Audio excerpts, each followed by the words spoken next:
ইফতারের সময় মোনাজাত প্রভুর নিকট কবুল হয়।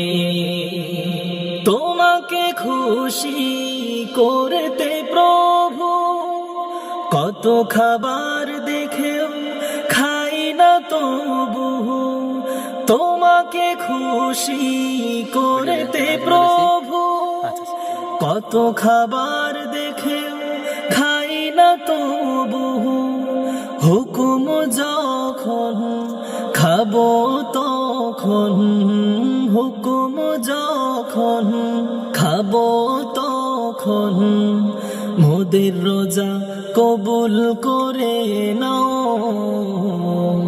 ইফতারের সময় মোনাজাত প্রভুর নিকট কবুল